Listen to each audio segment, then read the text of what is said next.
कभी ऐसा हुआ है कि क्लास में बैठे हैं, टीचर ने कोई सवाल पूछा और जवाब तो पता है, लेकिन हाथ है कि उठता ही नहीं। ऐसा क्यों होता है? क्योंकि ना मन में एक आवाज आती है, अरे अगर गलत हो गया तो सब हंसेंगे तो। और बस यही डर हमें चुप करा देता है।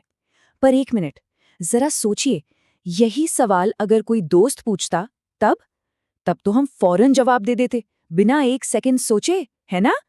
तो फिर फर्क किस चीज का है? नॉलेज का? नहीं, फर्क है कॉन्फिडेंस का। और ये कॉन्फिडेंस आता है कम्युनिकेशन की स्किल्स से। और सबसे अच्छी बात पता है क्या है? कम्युनिकेशन कोई जादू नहीं है, ये एक स्किल है, और स्किल सीखी जा सकती है। आज हम इसी स्किल को 7 बहुत ही आसान तरीकों में समझेंगे। ऐसे तरीके जिन्हें अपनाकर लोग आपकी बात सुनकर कहेंगे, वाह क्या बात है। तो तैयार है? चलिए शुरू करते हैं। ओके, तो सबसे पहले एकदम बेसिक से शुरू करते हैं, मतलब नींव पर काम करते हैं। देखिए, एक अच्छी बातचीत की शुरुआत होती है सही से सुनने से और फिर अपनी बात को आसान शब्दों में कहने से। एक छोटी सी कहानी सुनते हैं, राहुल और अर्जुन की। राहुल अक्सर अपनी टेंशन अर्जुन से शेयर करता था, लेकिन अर्जुन वो तो बस फोन में लगा रहता था और बीच बीच में हाँ हाँ हाँ हाँ सही है, बस यही करता था। एक दिन राहुल ने तंग आकर कहा, या तू मेरी बात सुन भी रहा है या नहीं? अर्जुन बोला, अरे सुन तो रहा हूं, तू कह रहा था ना कि तुझे भूख लगी है। जबकि राहुल बेचारा अपने पापा की डांट के बारे में बता रहा था। पता है, यही हमारी सबसे बड़ी गलती है। हम सोचते हैं कि हम सुन रहे हैं, पर असल में तो हम बस जवाब देने के लिए अपनी बारी का इंतजार कर रहे होते हैं। तो आज के लिए एक छोटा सा टास्क है। अगली बार जब भी मम्मी पापा बात करें ना, तो बस फोन साइड में रखिए और बीच में टोकिए मत। सिर्फ सुनिए, उनकी बात पूरी होने दीजिए। सिर्फ सुनिए। सुनने में बहुत छोटा सा काम लगता है, पर इसका असर बहुत बड़ा होता है। अच्छा, अब आते हैं दूसरी बात पर। मेरा एक दोस्त है विक्रम, मतलब दिमाग से बहुत तेज। एक बार क्लास में टीचर ने पूछा, बच्चों क्रिकेट में रनआउट क्या होता है?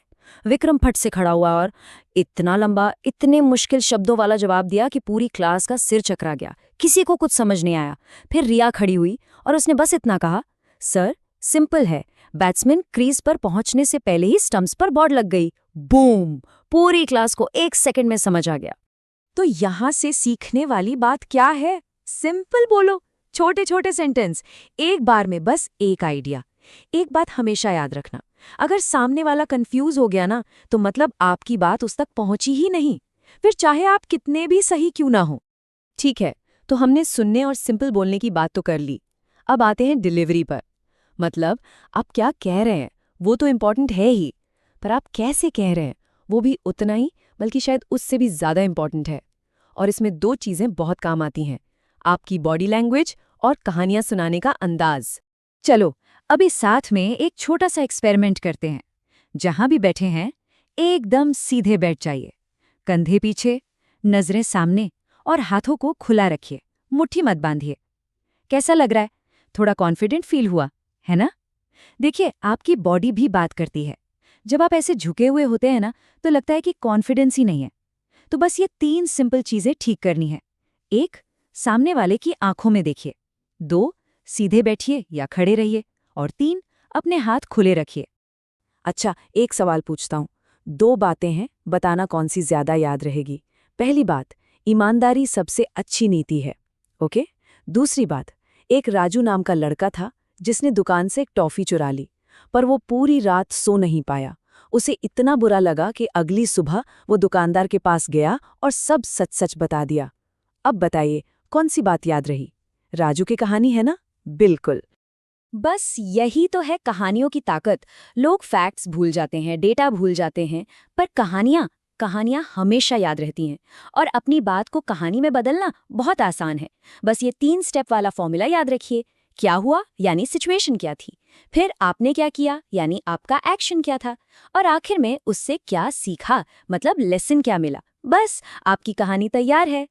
ओके, तो अब तक हमने क्या और कैसे की बात कर ली। अब चलते हैं कम्युनिकेशन के सबसे गहरे हिस्से पर, इमोशनल कनेक्शन पर। मतलब आपकी आवाज़ का टोन और दूसरों को समझने की कला। सच कहूँ तो यही वो चीज़ें हैं जो आपकी बातों में जान डाल देती हैं। ज़रा सोचिए, जब घर पर मम्मी कहती हैं खाना खा लो, शब्द तो बस 3 ही हैं, पर जब वो प्यार से कहती हैं तो अलग फीलिंग आती है।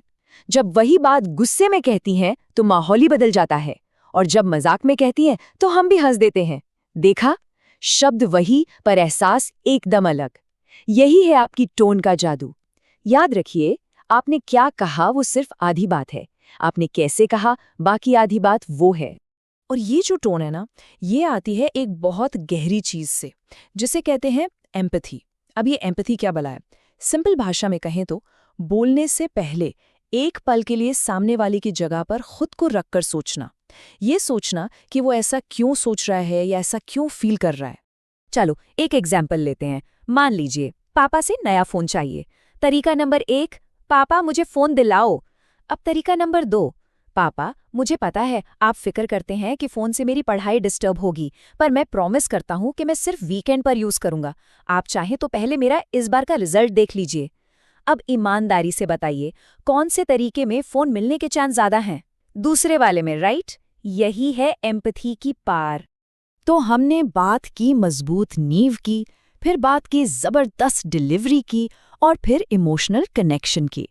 लेकिन इन सब के ऊपर एक ऐसी चीज है, एक ऐसा इंग्रेडिएंट है जिसके बिना ये सब अधूरा है।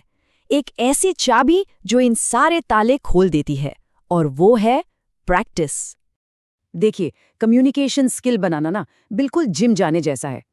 क्या एक दिन जिम जाकर बॉडी बन जाती है? नहीं ना, रोज जाना पड़ता है, पसीना बहाना पड़ता है। ठीक वैसे ही रोज थोड़ी थोड़ी प्रैक्टिस करनी पड़ती है।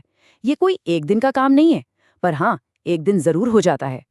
सुरेश की कहानी सुनाता हूँ। सुरेश को स्टेज पर जाने के नाम से ही पसीना आ जाता था, तो उसने एक सिंपल सी चीज शुरू की। हर रोज बस 5 मिनट के लिए वो शीशे के सामने खड़ा होता और जो मन में आता बोलता था, बस 5 मिनट। और पता है, 2 महीने बाद उसी सुरेश ने क्लास में ऐसा जवाब दिया कि टीचर भी हैरान रह गए। तो क्या रोज के 5 मिनट निकाले जा सकते हैं? बिल्कुल निकाले जा सकते हैं। तो चलिए, हमने जो भी सीखा उसे फटाफट से एक 7 पॉइंट चेकलिस्ट में देख लेते हैं। नंबर 1, पहले सुनो।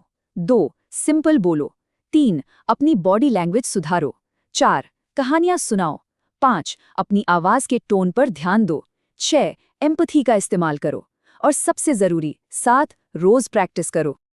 और हाँ, ये सब एक साथ नहीं करना है, घबराना नहीं है। आज बस इन 7 में से कोई एक चीज चुनिए, बस एक, और उस पर काम करना शुरू कर दीजिए। और अब जाते जाते एक सवाल अपने आप से पूछना, इन 7 में से कौन सी चीज है जो सबसे मुश्किल लगती है? इसके बारे में सोचना जरूर, क्योंकि एक बात याद रखना, जिस दिन इंसान अपनी सबसे बड़ी कमजोरी को अपनी ताकत बनाने में लग